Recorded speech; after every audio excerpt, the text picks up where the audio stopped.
Nathan Reed contemplait l'horizon de New York depuis son bureau d'angle au 63e étage. Le soleil de l'après-midi faisant scintiller les monuments de verre et d'acier qui entouraient la tour Reed. À 42 ans, il possédait tout ce que l'argent pouvait acheter, sauf la paix. Le téléphone sur son bureau sonna, brisant sa réflexion momentanée. La voix de son assistante retentit dans l'interphone avec une hésitation inhabituelle qui le fit se redresser. « Monsieur, il y a un appel de l'hôpital Mercy. Ils disent que c'est urgent. »« Passez-les-moi » répondit Nathan en passant une main dans ses cheveux poivre et sel. Les hôpitaux appelaient rarement pour de bonnes nouvelles. « Monsieur Reed » une voix féminine, professionnelle mais douce. « Ici le docteur Elaine Porter de l'hôpital Mercy.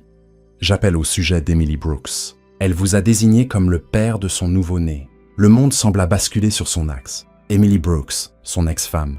6 mois s'étaient écoulés depuis la finalisation de leur divorce après 5 ans de mariage qui avait commencé dans la passion et s'était terminé dans un silence glacial. « C'est impossible. »« Oh mais, dit-il, sa voix tombant à un murmure, bien que personne ne fût là pour l'entendre. « Oh, nous sommes divorcés depuis 6 mois et avant cela. » Il s'interrompit, se rappelant la dernière année amère de leur mariage où ils avaient vécu plus comme des colocataires hostiles que comme mari et femme. « Monsieur Reed, je comprends que cela soit inattendu. Madame Brooks a été admise tôt ce matin avec des complications. Le bébé est né prématuré à 32 semaines. Elle a insisté pour que nous vous contactions. L'esprit de Nathan s'emballa dans des calculs. Si le bébé était prématuré à 32 semaines et qu'il s'était écoulé 6 mois depuis le divorce, le timing le rendait à peine possible. Mais ils étaient pratiquement séparés depuis des mois avant cela, vivant sous le même toit, mais s'orbitaient comme des planètes distantes. « Il doit y avoir une erreur, » dit-il fermement. « Ou alors elle ment. » La voix du médecin se refroidit. « Monsieur Reed, Madame Brooks est actuellement en récupération. Le petit garçon est à Lucine. Elle n'a indiqué aucune famille comme contact d'urgence. Vous êtes le seul nom qu'elle a fourni. » Nathan ferma les yeux. Emily était brouillée avec sa famille depuis des années. L'une des nombreuses choses qu'ils avaient en commun lorsqu'ils s'étaient rencontrés. 2 orphelins ambitieux des circonstances. Ils avaient reconnu l'un chez l'autre une détermination farouche à réussir à tout prix. « Je serai là dans 30 minutes, dit-il enfin. Puis il raccrocha sans attendre de réponse. Il appuya sur le bouton de l'interphone pour son assistante. « Annuler mes réunions pour le reste de la journée. Urgence personnelle. » 20 minutes plus tard, Nathan franchit les portes coulissantes de l'hôpital Mercy, son costume sur mesure et sa présence imposante faisant tourner les têtes. Au bureau d'accueil, une jeune femme leva les yeux, une lueur de reconnaissance dans le regard. Nathan Reed n'était pas seulement riche. Son visage apparaissait régulièrement dans les magazines d'affaires et les actualités locales. « Je viens pour Emily Brooks », dit-il sans préambule. La réceptionniste l'orienta vers l'étage de maternité. Dans l'ascenseur, Nathan desserra sa cravate, se sentant soudain étouffé. La dernière fois qu'il avait vu Emily, c'était dans le bureau de leur avocat en divorce, tous deux signant les papiers avec une efficacité détachée qui trahissait leur relation autrefois passionnée. Elle était belle même alors, ses cheveux noirs tombant en vagues autour d'un visage qui s'était aminci durant leur dernière année ensemble. Il y avait eu un moment, un seul, où leurs regards s'étaient croisés au-dessus des documents signés, et Nathan avait cru voir quelque chose, du regret peut-être, mais cela avait disparu, remplacé par le masque froid qu'elle avait perfectionné durant leurs derniers mois. Le docteur Porter l'accueillit à la station des infirmières, une femme grande aux yeux bienveillants et à l'attitude directe. « Monsieur Reed, merci d'être venu. Madame Brooks se repose mais elle est stable. Le bébé a été délivré par césarienne d'urgence en raison d'une prééclampsie. Il est petit, 1,9 kg, mais ses constantes vitales sont solides. Je veux la voir d'abord, dit Nathan. Le médecin hocha la tête. Elle est dans la chambre 418. Elle a traversé beaucoup aujourd'hui, alors veuillez garder la visite brève. Nathan trouva la chambre facilement. Il s'arrêta à la porte, soudain incertain. Que disait-on à son ex-femme qui venait de vous désigner comme le père de son enfant? Un enfant qui, si le timing était juste, avait été conçu lors de leur dernière tentative désespérée de sauver leur mariage. Prenant une profonde inspiration, il poussa la porte. Emily était allongée dans le lit d'hôpital, sa peau pâle contrastant avec les draps blancs, des cernes sombres sous ses yeux fermés. Une perfusion goûtait régulièrement à côté d'elle. Elle semblait fragile, un mot qu'il n'aurait jamais associé à la femme farouchement indépendante qu'il avait épousée. Comme si elle sentait sa présence, les yeux d'Emily papillonnèrent et s'ouvrirent. Pendant un instant, la confusion voila ses traits, puis la reconnaissance apparut, suivie de quelque chose que Nathan ne put déchiffrer. « Tu es venu ?» dit-elle, sa voix rauque. « Tu m'as désigné comme le père de ton enfant. À quoi t'attendais-tu » Son ton fut plus dur qu'il ne l'avait voulu, le choc résonnant encore en lui. Émilie grimaça. Je n'avais personne d'autre à appeler. Est-ce vrai? Demanda-t-il en s'approchant du lit. Est-ce qu'il est de moi? Elle soutint son regard. Oui. Pourquoi ne m'as-tu pas dit que tu étais enceinte? Émilie détourna le visage. M'aurais-tu cru? Nous nous parlions à peine à la fin. Cette nuit-là en décembre, dit Nathan doucement. Après l'affaire Thompson, Émilie hocha la tête. Tous deux s'en souvenaient. Un rare dîner de célébration, après que Nathan eut conclu un accord qui avait pris des années à se concrétiser. Ils avaient bu du champagne coûteux, remémoré les bons moments, et pour une nuit prétendu que le gouffre entre eux n'existait pas. Ils s'étaient effondrés dans le lit avec la familiarité d'amants de longue date et le désespoir de gens s'accrochant à quelque chose déjà perdu. « J'ai découvert que j'étais enceinte 2 semaines après la finalisation du divorce, » dit Émilie. « J'ai essayé de t'appeler, mais ton numéro avait changé. Tu aurais pu me contacter via l'entreprise, » fit remarquer Nathan, la colère commençant à mijoter sous son extérieur composé. « Et dire quoi? Désolé de te déranger, mais cette nuit où nous avons eu pitié l'un de l'autre pourrait t'avoir donné un bébé. » La colère d'Émilie s'enflamma. « Tu as été très clair sur le fait que tu voulais une rupture nette. Pas de pension, pas d'actifs partagés, juste une excision chirurgicale de moi de ta vie. » Nathan passa une main dans ses cheveux. « Tu as accepté ces termes avec enthousiasme, si je me souviens bien. Je voulais partir aussi, » admit Émilie. Nous nous rendions mutuellement malheureux. Une infirmière passa la tête dans l'encadrement de la porte. « Madame Brooks, il est temps pour vos médicaments. »« Et monsieur, le médecin a mentionné de garder la visite brève. » Nathan hocha la tête. « Je vais y aller. » Mais nous n'avons pas fini cette conversation. Le visage d'Émilie s'adoucit légèrement. « L'as-tu vu? »« Non. Le verras-tu avant de partir ?» Nathan hésita. Un bébé, son fils, était quelque part dans cet hôpital. Une petite personne dont il ignorait l'existence jusqu'à 1 heure plus tôt. La pensée était écrasante. « Oui, dit-il enfin. Je le verrai. » Lucine était un environnement calme et contrôlé. Un contraste saisissant avec le chaos que Nathan ressentait intérieurement. Une infirmière le conduisit à une couveuse où une petite forme était reliée à des moniteurs. Le bébé était incroyablement petit, avec une peau translucide et une légère couche de cheveux noirs qui rappelait à Nathan ceux d'Émilie. « Vous pouvez le toucher à travers ces ouvertures, » expliqua l'infirmière en indiquant les ouvertures circulaires dans la couveuse. Nathan hésita, puis passa soigneusement sa main par l'ouverture. D'un doigt, il toucha doucement la main du bébé. À sa surprise, les minuscules doigts se refermèrent réflexivement autour du sien. Quelque chose bougea dans la poitrine de Nathan. Un resserrement qui n'était pas tout à fait désagréable. Il fixa le petit visage, cherchant toute ressemblance avec lui-même ou Émilie. « A-t-il un prénom ?» demanda Nathan sans détacher les yeux du bébé. « Pas encore », répondit l'infirmière. Madame Brooks voulait attendre.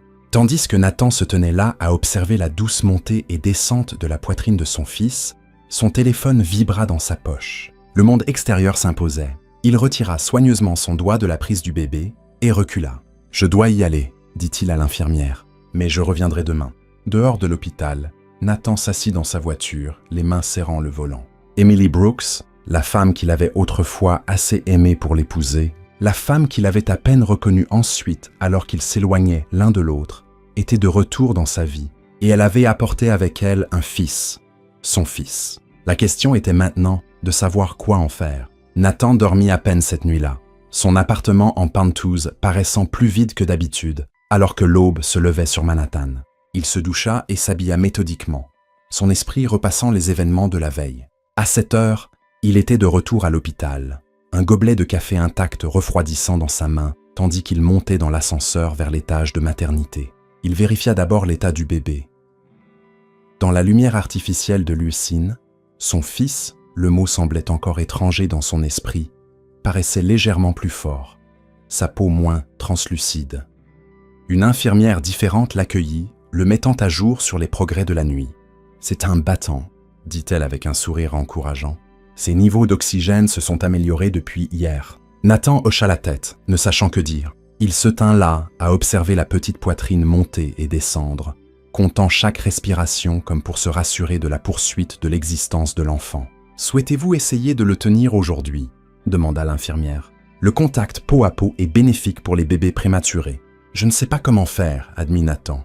Une rare confession d'inadéquation de la part d'un homme qui se targuait de compétence en toute chose. « Je vais vous montrer, » proposa-t-elle. « C'est plus simple que de conclure un accord commercial. Je promets. » La plaisanterie, douce comme elle l'était, brisa une partie de la tension.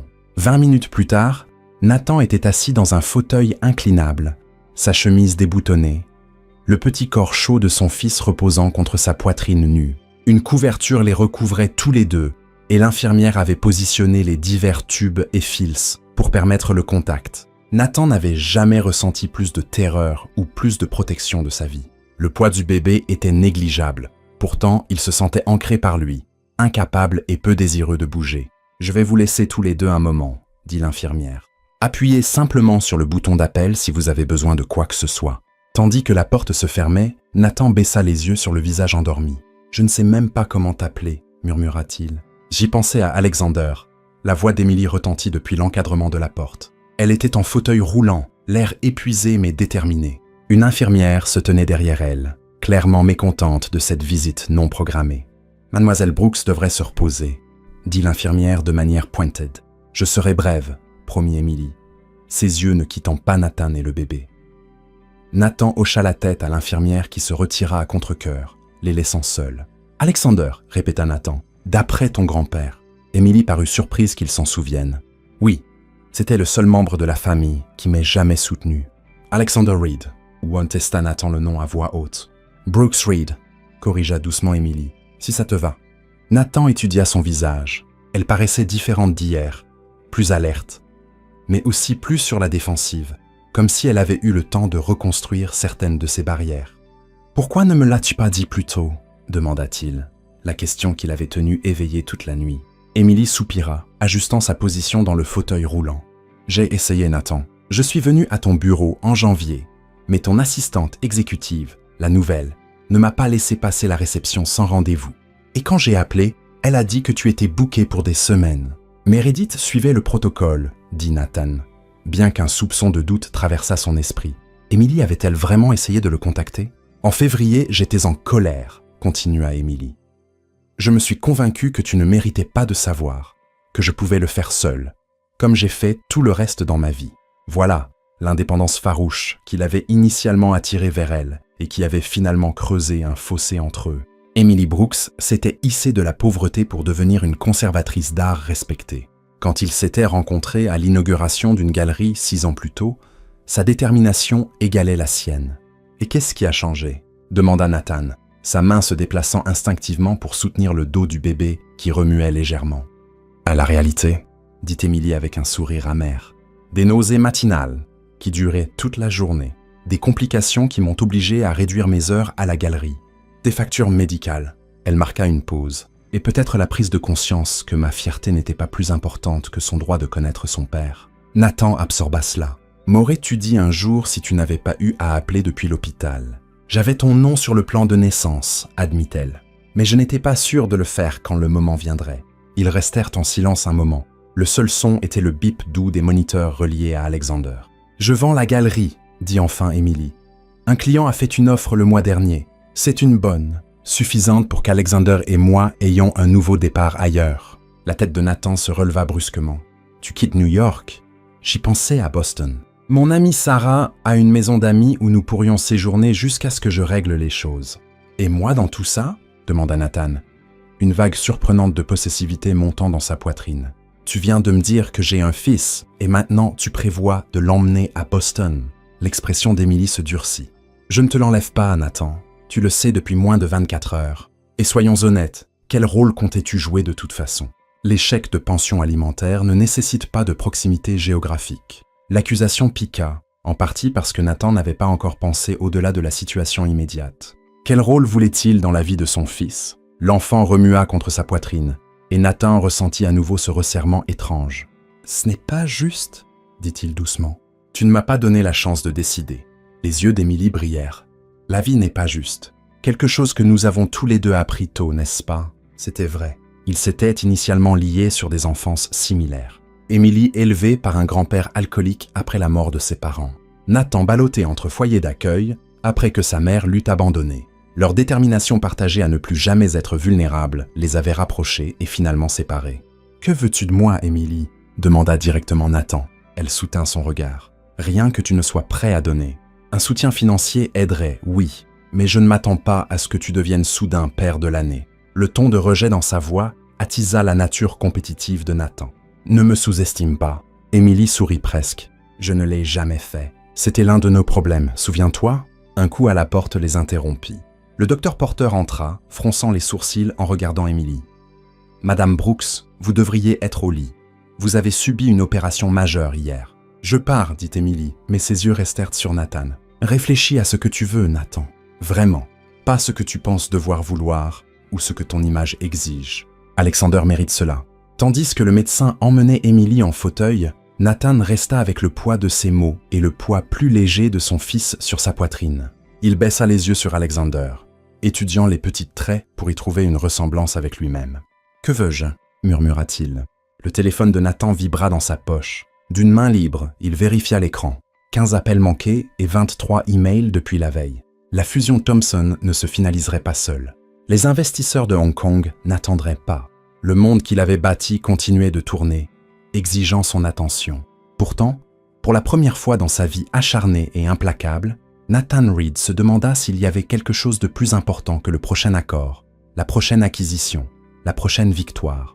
Quand l'infirmière revint 1 heure plus tard, elle trouva Nathan encore en train de tenir Alexander, lui parlant doucement de tout et de rien. Ses rêves d'enfance, le bâtiment qu'il avait conçu lui-même, la galerie où il avait rencontré Émilie pour la première fois. Le bébé dormait paisiblement, inconscient du tumulte dans l'esprit de son père. « Vous êtes un naturel !» commenta l'infirmière en aidant à remettre Alexander dans sa couveuse. Nathan ajusta ses vêtements, le masque corporate glissant de nouveau en place. Quand pourra-t-il quitter l'hôpital? Cela dépend de ses progrès. Probablement au moins 3 semaines, en supposant aucun contretemps. 3 semaines. La fusion Thomson serait terminée d'ici là. L'expansion à Hong Kong serait en cours et Émilie se préparerait à emmener son fils à Boston.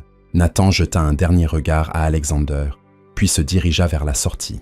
En passant devant la station des infirmières, il prit une décision impulsive et s'approcha du bureau. « J'aimerais des informations sur les factures médicales de mon ex-femme, » dit-il en sortant son portefeuille.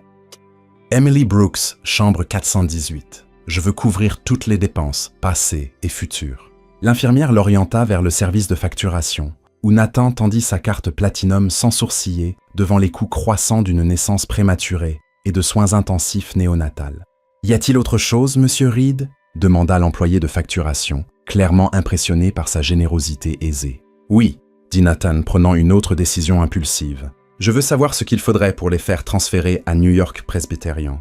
Leur unité néonatale est la meilleure de la ville. Cela nécessiterait des approbations médicales, des autorisations d'assurance. Faites-le !» interrompit Nathan en glissant sa carte de visite sur le bureau. « L'argent n'est pas un problème. Appelez-moi directement en cas de souci. » De retour dans sa voiture, Nathan vérifia enfin sa messagerie vocale. Les messages de plus en plus inquiets de son assistante concernant les réunions manquées se mêlaient aux questions de son avocat sur des frais hospitaliers inattendus. Nathan démarra le moteur, mais ne s'éloigna pas immédiatement du trottoir. Il passa un appel à son chef de la sécurité, un ancien militaire qui gérait les affaires sensibles avec discrétion. « Jack, j'ai besoin d'une vérification de casier sur le docteur Helen Porter à l'hôpital Mercy et d'une surveillance sur Emily Brooks. Discrète, rien d'intrusif. Juste garder un œil sur elle. Un problème, monsieur ?» demanda Jack d'une voix neutre. Nathan fixait l'entrée de l'hôpital. « Pas un problème, une situation. Je viens d'apprendre que j'ai un fils. » 2 jours plus tard, Nathan était assis dans son bureau à domicile, fixant le dossier que Jack avait compilé.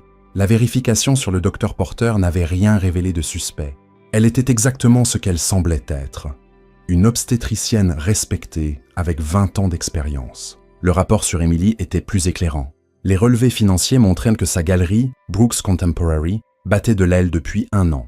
Ce qui avait été un espace florissant pour les artistes émergents était victime de loyers en hausse et de changements démographiques dans le quartier. Emily avait contracté une 2e hypothèque 6 mois plus tôt, juste au moment de leur divorce. Son assurance maladie était minimale, le genre de couverture basique que les indépendants choisissent souvent. La vente de la galerie dont elle avait parlé n'était pas seulement une bonne opportunité, c'était une nécessité financière. Nathan referma le dossier, mal à l'aise avec cette intrusion dans la vie privée d'Emily, mais incapable de regretter d'avoir demandé ces informations. Il avait besoin de comprendre l'ensemble du tableau avant de prendre des décisions. Son interphone sonna. « Monsieur Reed, votre avocat est là, annonça sa gouvernante. Faites-le entrer. Madame Chen Gregory Harmon entra dans le bureau d'un pas assuré, celui d'un homme qui facturait 850 $ de l'heure. Il avait géré le divorce de Nathan et était son conseil juridique depuis près d'une décennie. J'ai rédigé les documents comme vous l'avez demandé, dit Greg en posant un dossier sur le bureau de Nathan. Bien que je pense toujours que c'est prématuré, j'apprécie vos préoccupations, répondit Nathan en ouvrant le dossier pour parcourir les papiers. Mais je dois établir mes droits avant qu'elle ne quitte l'État. Un test de paternité serait la première étape logique, fit remarquer Greg en s'asseyant en face de Nathan. La déclaration de votre ex-femme ne fait pas automatiquement de vous le père. Je connais la biologie, Greg. Le ton de Nathan était sec, le timing correspond. Et franchement, Emily n'est pas du genre à mentir sur ce genre de choses. Les gens changent, dit prudemment l'avocat, surtout quand l'argent est en jeu. Nathan leva les yeux brusquement. Qu'insinuez-vous? Greg leva les mains. Je ne fais que mon travail, Nathan. Vous avez accumulé une richesse considérable depuis la fin de votre mariage. Un enfant lui donnerait droit à un soutien substantiel. La suggestion qu'Emily fabriquait une revendication de paternité pour des raisons financières irrita Nathan plus qu'il ne l'aurait cru. Malgré leur divorce amer, il savait que son intégrité était incontestable. Je ferai le test. Ah, concéda Nathan. Mais avancez avec les papiers. Je veux la garde partagée sur la table avant qu'elle n'établisse sa résidence dans le Massachusetts. Compris. Greg ramassa sa mallette. Je dépose demain matin. Et Nathan, ajouta-t-il en s'arrêtant à la porte, soyez prudent avec tout engagement financier non officiel pour l'instant. Cela pourrait être interprété comme une reconnaissance de paternité. Après le départ de l'avocat, Nathan se versa 2 doigts de scotch, bien qu'il fût à peine midi. Il fit tourner le liquide ambré, réfléchissant à son prochain coup. Le transfert à l'hôpital qu'il avait organisé avait été refusé. Alexander n'était pas assez stable pour être déplacé, selon le docteur Porter. Emily était sortie hier, mais passait la majeure partie de son temps à Lucine. Le téléphone de Nathan sonna. L'écran affichait l'hôpital Mercy. Il répondit immédiatement. « Monsieur Reed, ici l'infirmière Wilson, de Lucine. Il y a eu un changement dans l'état de votre fils. » La poigne de Nathan se resserra sur le téléphone. « Quel genre de changement ?» Il a développé une infection. Le docteur Porter lui a commencé des antibiotiques, mais elle a pensé que vous deviez savoir. J'arrive tout de suite. Nathan était déjà en mouvement, attrapant ses clés et sa veste. Le trajet jusqu'à l'hôpital fut un brouillard de circulation et d'anxiété croissante. En 3 jours depuis qu'il avait appris l'existence d'Alexander, Nathan avait visité Lucine tous les matins et soirs. À chaque fois, il avait tenu le petit garçon contre sa poitrine, émerveillé par les traits miniatures parfaits, la poigne déterminée des petits doigts. Il trouva Emily dans la salle d'attente de Lucine, le visage tiré par l'inquiétude. Elle leva les yeux quand il s'approcha, un soulagement remplaçant brièvement la tension dans son expression. « Que s'est-il passé ?» demanda Nathan. « Ils ne savent pas comment l'infection a commencé, » dit Emily, sa voix tremblante. Ils ont remarqué que sa température était élevée lors du contrôle du matin. Puis ses niveaux d'oxygène ont commencé à baisser. Nathan arpenta la petite pièce. « Où est Porter? Je veux lui parler. Elle est avec lui en ce moment. Nathan, assieds-toi, s'il te plaît. Tu me rends encore plus nerveuse. » À contre-cœur, Nathan prit le siège à côté d'elle, remarquant à quel point elle semblait épuisée. Ses cheveux étaient attachés en une queue de cheval désordonnée, et elle portait ce qui semblait être les mêmes vêtements que la veille. « Tu es resté ici toute la nuit ?» demanda-t-il. Emily hocha la tête. « Je ne pouvais pas le quitter. »« Tu dois te reposer !» dit Nathan, le ton autoritaire glissant automatiquement. Emily rit d'un rire fatigué. C'est riche, venant de l'homme qui a autrefois travaillé 72 heures d'affilée pour conclure l'acquisition Westlake. C'était différent, n'est-ce pas? Les yeux d'Emily rencontrèrent les siens. Tu as toujours mis le travail en premier, Nathan, même pendant notre lune de miel. Souviens-toi, Bora Bora, tu as passé plus de temps en appel-conférence qu'à la plage avec moi. L'accusation toucha juste parce qu'elle était vraie. Nathan avait bâti son empire par une concentration implacable et des sacrifices, y compris le sacrifice de son mariage. « J'ai changé », dit-il. Bien que même à ses propres oreilles, la revendication sonnait creuse.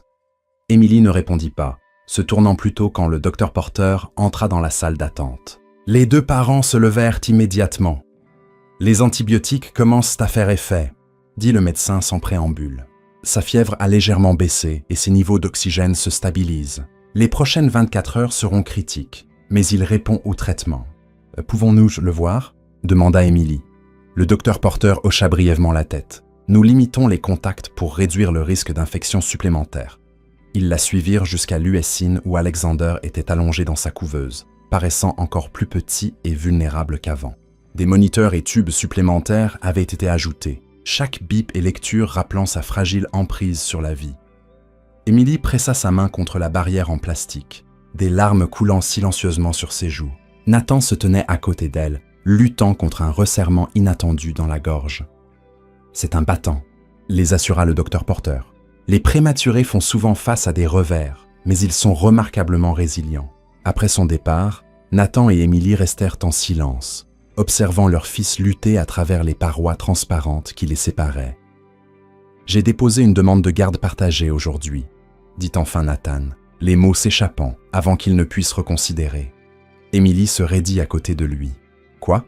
J'ai demandé à mon avocat de rédiger des papiers de garde. Je ne veux pas que tu l'emmènes à Boston. » Emily se tourna vers lui, la colère remplaçant l'épuisement dans ses yeux. « Tu as fait quoi ? Notre fils se bat pour sa vie, et toi tu t'inquiètes des arrangements de garde. » « Je pense à son avenir, » se défendit Nathan. « Il devrait être à New York avec accès aux meilleurs soins médicaux, aux meilleures écoles, avec un père qui le verra 15 minutes entre 2 réunions d'affaires. » La voix d'Emily monta, attirant un regard d'avertissement d'une infirmière proche. « Ce n'est pas juste, » siffla Nathan en baissant la voix. « Tu ne sais pas quel genre de père je serai. »« Toi non plus, » rétorqua Emily. « Tu le connais depuis 3 jours, Nathan. 3 jours. Et ton premier réflexe est d'appeler ton avocat. » Présenté ainsi, cela sonnait effectivement insensible. Mais Nathan avait bâti son succès sur des actions rapides et décisives. « J'essaie de faire ce qui est juste. »« Juste pour qui ?» demanda Emily, la voix brisée. « Pour Alexander ? Pour moi ou pour toi et ton ego ?» Avant que Nathan ne puisse répondre, un moniteur relié à Alexander se mit à sonner. Le personnel médical accourut, repoussant les 2 parents pendant qu'ils travaillaient sur le petit corps. « Que se passe-t-il » cria Emily, les mains pressées contre sa bouche. Le docteur Porter apparut à leur côté. Ses niveaux d'oxygène baissent à nouveau. J'ai besoin que vous sortiez tous les 2. Ils furent reconduits dans la salle d'attente, où Emily s'effondra dans un fauteuil, le visage enfoui dans ses mains. Nathan se tint là, impuissant, le contrôle qu'il maintenait soigneusement dans tous les aspects de sa vie lui échappant. Les minutes s'étirèrent en une heure agonisante. Quand le docteur Porter revint enfin, son expression était grave mais pas vaincue. « Nous l'avons stabilisé pour l'instant », rapporta-t-elle. « Mais l'infection est plus agressive que nous ne le pensions initialement.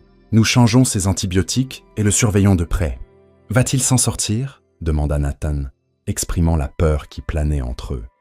L'hésitation du médecin en disait long. « Les prochaines 12 heures sont critiques. J'aurais aimé vous donner de meilleures nouvelles. » Après son départ, Nathan s'affala dans le fauteuil à côté d'Emily. Sans réfléchir, il prit sa main. À sa surprise, elle ne se dégagea pas. « J'ai peur, Nathan, » murmura-t-elle. Une confession qu'il n'avait jamais entendue d'elle auparavant. « Moi aussi, » admit-il, les mots inhabituels sur sa langue. Ils restèrent en silence, connectés par leur peur partagée et la petite vie qui luttait à quelques pièces de là. La colère et les reproches de quelques instants plus tôt semblaient triviaux maintenant. « Je n'essaie pas de te l'enlever, » dit enfin Emily. « J'avais juste besoin d'un nouveau départ. La galerie coule, et New York est trop cher pour une mère célibataire. » Nathan serra plus fort sa main. « Tu n'es pas obligé de faire ça seul. J'ai été seul la majeure partie de ma vie. » On lui rappela Emily. « C'est ce que je connais. C'est ce que nous connaissons tous les 2. » Nathan corrigea doucement. « Peut-être que c'est pour ça que nous n'avons pas réussi. 2 personnes trop habituées à mener leur propre bataille. » Emily le regarda. Vraiment regardé. Peut-être pour la première fois depuis leur divorce. « Quand es-tu devenu si perspicace ? Probablement quand j'ai tenu notre fils. » Admit Nathan. Ah, ça change la perspective. Un fantôme de sourire effleura les lèvres d'Emily. « Oui, ça change. » Ce moment de connexion fut interrompu par le téléphone de Nathan. Il l'ignora jusqu'à ce qu'il vibre une 3e fois rapidement. « Tu devrais répondre, » dit Emily en retirant sa main. « C'est probablement important. » Nathan vérifia l'écran. « Jack, son chef de la sécurité, Reed, » répondit-il sèchement. « Monsieur, il y a une situation au bureau, » rapporta Jack. « Meredith m'a demandé d'appeler. Les représentants Thompson menacent de partir si vous ne venez pas pour la signature. Ils attendent depuis 3 heures. L'accord Thompson, valant des milliards, Aboutissement de 2 ans de travail, pierre angulaire de l'expansion de Reed Enterprises en Asie.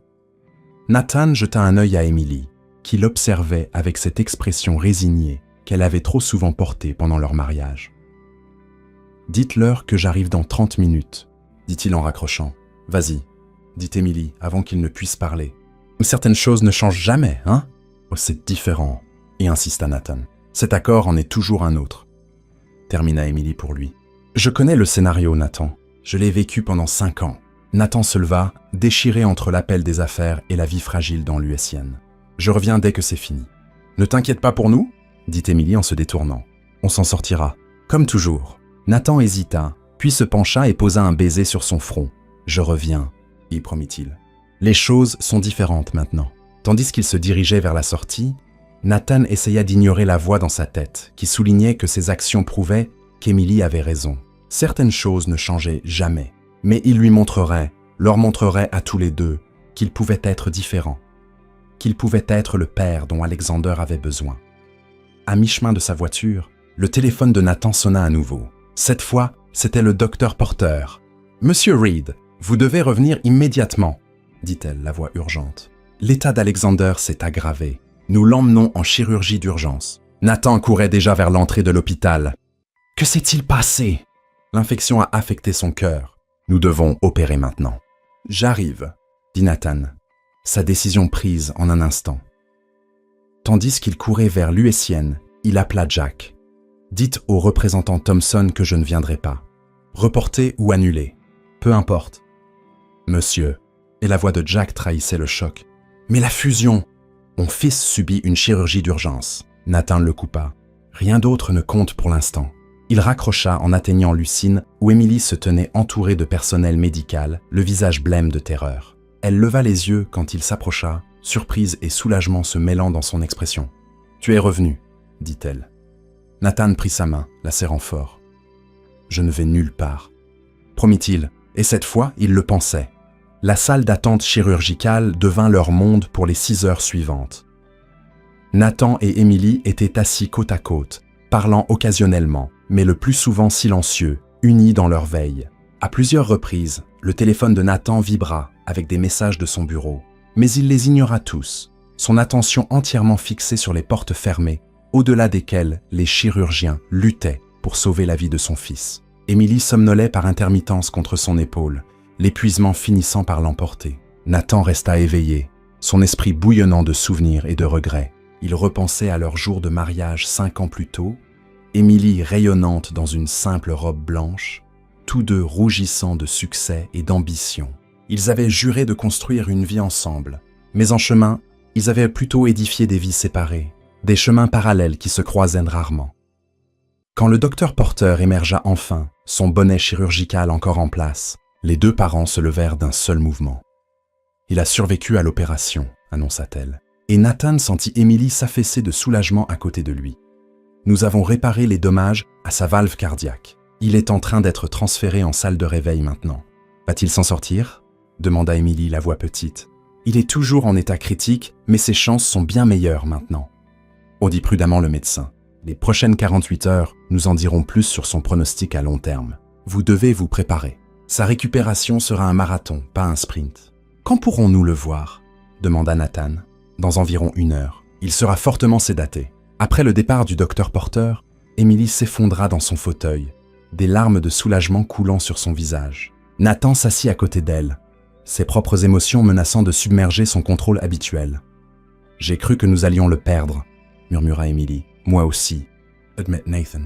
Il hésita, puis ajouta « J'ai appelé mon bureau. Je leur ai dit que je ne viendrais pas dans un avenir prévisible. » Emily le regarda avec incrédulité. « Et l'accord Thompson ?»« Ça n'a pas d'importance. Nathan Reed, qui abandonne une fusion à $1 milliard. » Emily secoua la tête. « Je n'aurais jamais cru voir ce jour. »« Moi non plus, » dit honnêtement Nathan. Mais en les regardant emmener Alexander en chirurgie, rien n'a jamais mis les choses en perspective comme ça. Une infirmière s'approcha d'eux, brisant le moment. « Madame Brooks, nous avons préparé une chambre pour que vous vous reposiez. Le docteur Porter insiste pour que vous dormiez un peu avant le retour d'Alexander de la salle de réveil. » Emily semblait prête à protester, mais Nathan serra sa main. « Vas-y, je reste et j'attends. » « Tu viendras me chercher dès qu'il sera de retour. À la seconde près, promit-il. Après qu'Emily eut suivi l'infirmière à contre-cœur, Nathan passa une série d'appels. D'abord à son équipe exécutive, autorisant son directeur financier à gérer les négociations Thompson en son absence, puis à son avocat pour arrêter le dépôt de la demande de garde.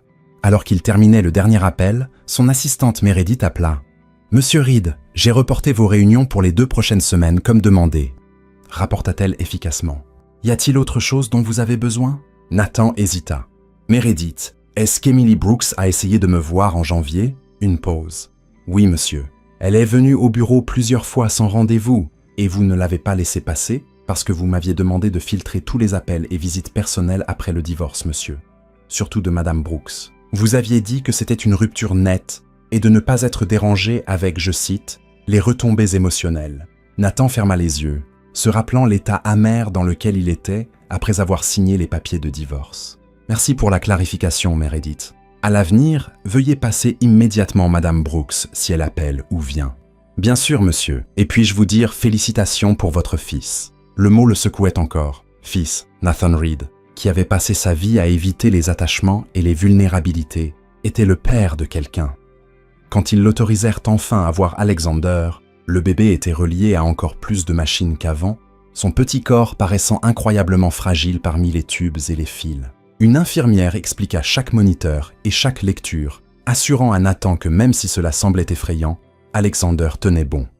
« Souhaitez-vous lui lire quelque chose ?» suggéra l'infirmière en remarquant l'incertitude de Nathan. Même sédatés, les bébés réagissent à la voix de leurs parents. Nathan n'avait pas de livre pour enfants, mais il avait sa tablette. Il la sortit et chercha une histoire. Après un moment de réflexion, il commença à lire Le Petit Prince, sa voix basse et régulière dans la pièce calme. Une fois, quand j'avais 6 ans, j'ai vu une magnifique image dans un livre intitulé « Histoire vraie de la nature sur la forêt vierge ». Il lisait encore 1 heure plus tard, quand Emily apparut dans l'encadrement de la porte, les cheveux humides d'une douche, portant des tenues fournies par l'hôpital. « C'était mon livre préféré quand j'étais enfant », dit-elle doucement en venant se tenir à côté de lui. Nathan marqua sa page et posa la tablette de côté. Le mien aussi. Ma 3e mère d'accueil me le lisait. Les yeux d'Emily s'écarquillèrent légèrement à cette révélation personnelle. Nathan avait rarement parlé de son enfance pendant leur mariage. « Comment va-t-il » demanda-t-elle en reportant son attention sur leur fils. « Stable. » Ses constantes vitales se sont légèrement améliorées au cours de la dernière heure. Emily effleura doucement les cheveux d'Alexander. « Je n'arrête pas de penser à quel point il est petit, et pourtant il se bat si fort. Il tient ça de toi, dit Nathan, cette force obstinée. Emily sourit faiblement. Et de toi, les hommes Reed n'abandonnent pas facilement, n'est-ce pas? Non, en effet. Nathan observa son visage tandis qu'elle regardait leur fils. Malgré l'épuisement et l'inquiétude gravés là, elle était toujours belle à ses yeux, toujours la femme qui lui avait autrefois fait croire en des possibilités au-delà de la prochaine conquête commerciale. Au cours des 2 semaines suivantes, Alexander se révéla effectivement un battant. Jour après jour, son état s'améliora, d'abord sevré du ventilateur, puis nécessitant progressivement moins de médicaments et de support. Nathan et Emily établirent une routine tacite, se relayant à l'hôpital, se croisant dans les couloirs avec des mises à jour et des tasses de café. Nathan travaillait à distance quand il le fallait, sa tablette et son téléphone maintenant Reed Enterprises en marche, tandis qu'il divisait son temps entre Lucine et le salon familial de l'hôpital. À sa surprise, le monde ne s'effondra pas sans sa présence physique au bureau. L'accord Thompson se conclut avec succès sous la direction de son directeur financier, et l'expansion à Hong Kong avança comme prévu. Ce fut au cours de la 3e semaine, alors qu'ils regardaient tous deux Alexander dormir, maintenant dans un berceau ordinaire plutôt qu'une couveuse, qu'Emily brisa leur trêve prudente.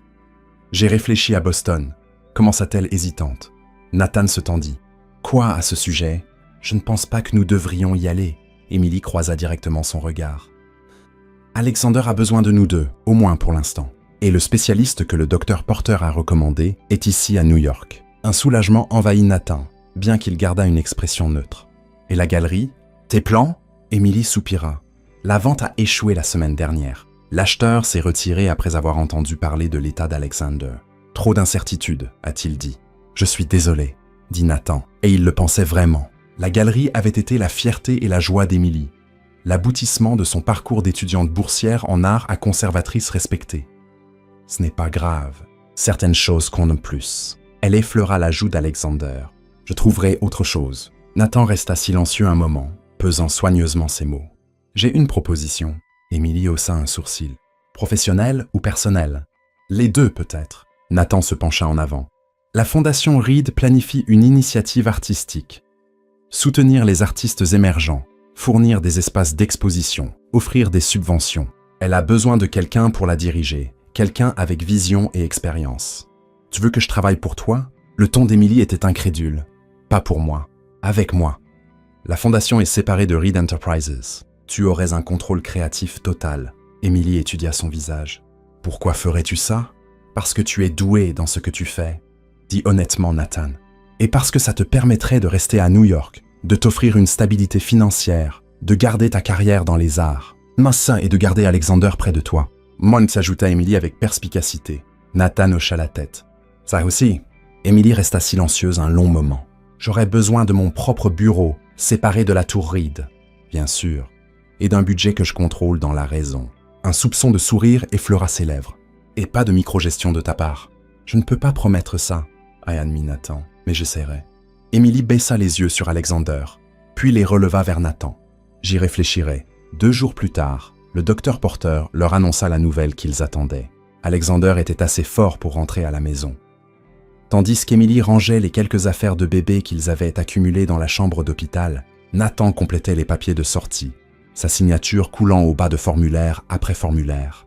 « Il y a juste un problème », dit Émilie en se préparant à partir. « Je n'ai nulle part où aller pour nous. Mon appartement est en rénovation. J'étais censé être à Boston maintenant. » Nathan hésita seulement brièvement. « Venez au penthouse. Il y a plein d'espace, et j'ai fait installer une nurserie dans la suite d'invités. » Les yeux d'Émilie s'écarquillèrent. « Tu as planifié ça. »« Espérez, » corrigea Nathan. « Pas de pression. C'est temporaire jusqu'à ce que tu trouves un endroit qui convienne à vous deux. »« À nous tous. » amenda-t-il. Après un moment de réflexion, Émilie hocha la tête. « Temporaire. » accepta-t-elle. Ce soir-là, alors que les lumières de la ville commençaient à scintiller dehors des fenêtres du sol au plafond du penthouse de Nathan, ils installèrent Alexander dans son nouveau berceau.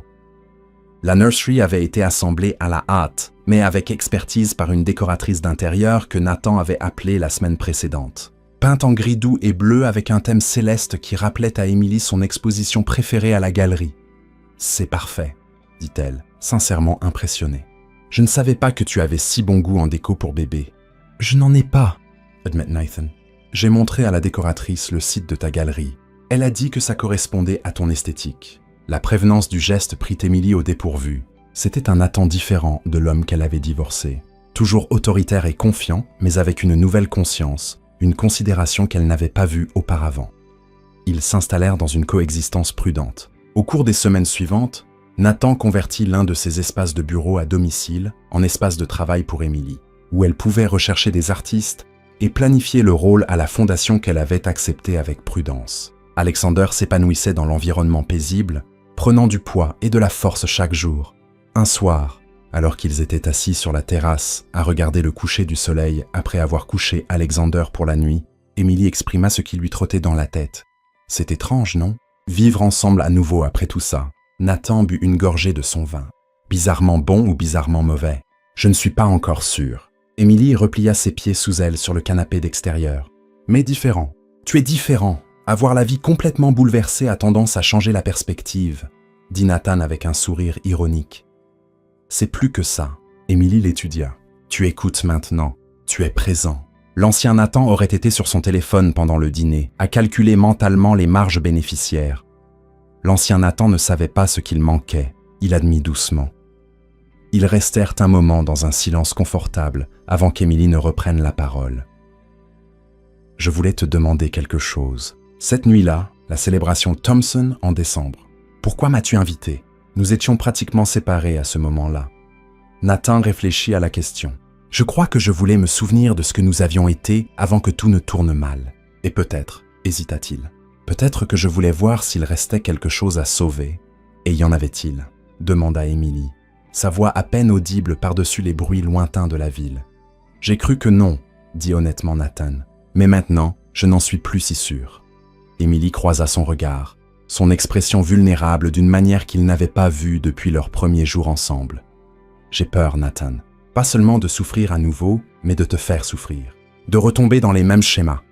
Moi aussi, j'ai peur, confessa-t-il. Mais j'ai plus peur de ne pas essayer. Qu'Alexander grandisse avec des parents qui vivent des vies séparées parce qu'ils étaient trop têtus ou trop fiers pour résoudre leurs problèmes.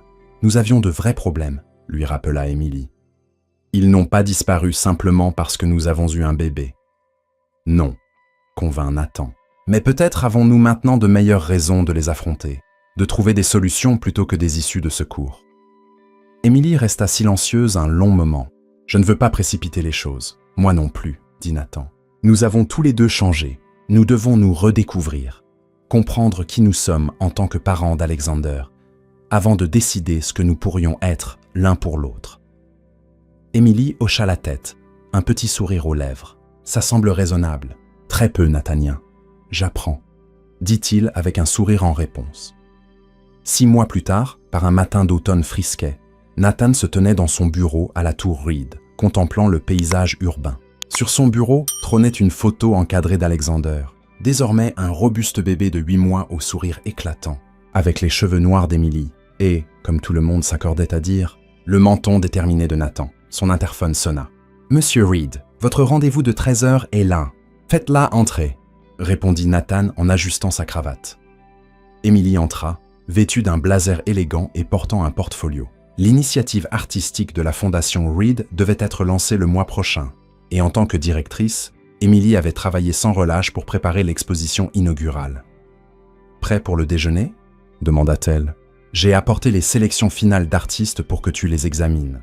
En fait, » et dit Nathan en prenant son manteau, « je pensais qu'on pourrait faire un petit détour d'abord. » Emily haussa un sourcil. « Où ça ?»« C'est une surprise. » 20 minutes plus tard, leur voiture s'arrêta devant une maison en brownstone à Greenwich Village. Emily regarda Nathan d'un air interrogateur, tandis qu'il l'aidait à sortir du véhicule. « Qu'est-ce qu'on fait ici ?»« On regarde des biens immobiliers, » répondit Nathan en la guidant vers les marches où une agente immobilière attendait.